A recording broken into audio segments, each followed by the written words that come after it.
Hey, good morning, everyone. Brian Hoops here, Midwest Market Solutions. This is Market Insider TV and our opening commentary on Thursday morning, October the 24th. Thanks for joining us this morning. We're going to take a look at our trading day ahead. A lot of news that's coming out last night and this morning. And let's first take a look at our overnight markets. Make sure that you follow us on Twitter for the latest market information, Brian Hoops and Midwest Markets.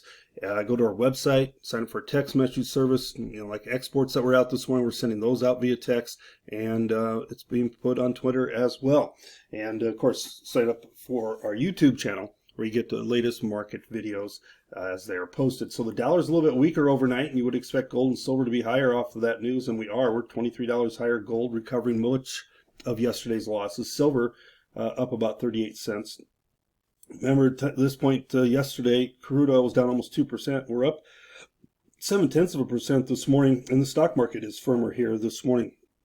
We did have some economic data, initial jobless claims, 227,000, well below forecast of 242,000. Continuing claims, 1.897 million, above forecast of 1.88.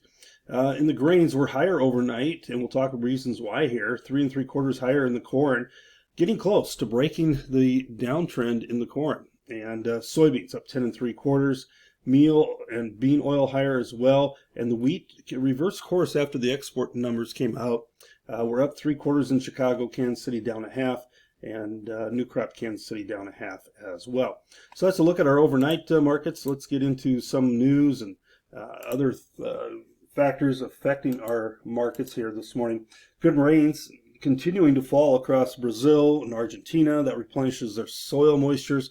U.S. weather looks good for harvesting this week. We get some chances of rain next week.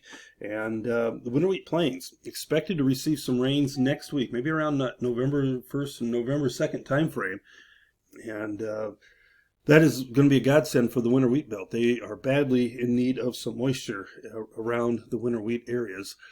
So that's forecast here. That's really not much of a change, and we're really not trading these forecasts. We are looking at other news. Markets always want fresh news. What can we trade today? What's going to give us direction today? And so far, it's been friendly, as the export numbers that came out were friendly this morning. We'll talk about that here in just a second. Corn and soybeans, technically, they're in downtrending markets, while wheat just entering its downtrend. News has largely been bullish this week with outstanding export sales. It was largely bullish last week with very strong export business, and it's even probably more friendly this week with big export sales on a daily basis. So that's what the market's focused on, not so much big crops. We know that our corn and soybean crops are big. We know that South America is going to grow big crops, and the weather looks good. What is give us price direction on price discovery today? Well, so far it's been export business. We've had private sales every morning so far this week, and if we have more this morning, I would suspect that'll give us more buying interest again. November grain options do expire tomorrow. That's October the 25th. So first notice day is Thursday, a week from today. And it kind of looks like $10 is a pivot point for that November beans.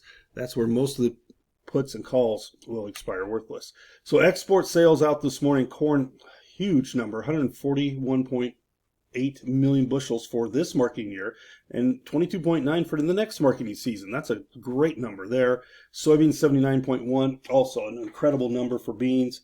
And wheat at 19.6 is better probably than expected, and better than what we need to be to reach the USDA forecast, but certainly some huge numbers for corn. And the big buyer was Mexico, 66.1 million bushels, so that was Mexico. And then the unknown destination bought 45.4. You can't assume that that's all China. It could end up being Mexico because it is odd amounts that were reported last week. We've mentioned that. It's likely to end up being Mexico instead of China. But right now it's unknown destination. That's a huge amount of buying. And China bought 47.4 million bushels of soybeans, some very strong numbers there. We also have beef sales, 16.7 million tons with shipments at 16.1, and pork 22.2, shipments at 32.1. The beef sales were really close to where we've been recently. The pork sales are down from last week. I don't know that the hog market's really going to care about that, but a little bit disappointing there. Tomorrow we have cattle and feed report. That's out at 2 o'clock. Also, cold storage report comes out simultaneously at 2 o'clock tomorrow. On feed supplies, 99.7%, placements at 96, marketing's at 102. This looks to be a friendly report. We haven't seen any cash trade yet. We've seen offers out in the country at the 190 plus range, but no bids and no cash trade established yet. But the on-feed numbers and the placements look friendly. Marketings look friendly. It looks to be a friendly report on Friday afternoon for the cattle complex.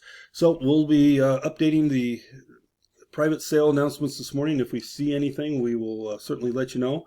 I think we'll probably see some more export business and find some buying interest off of it if we do. Have a great day, everyone. Good luck, good trading. As always, reach out to us. We'll be glad to talk markets with you. This has been Brian Hoops for Midwest Markets.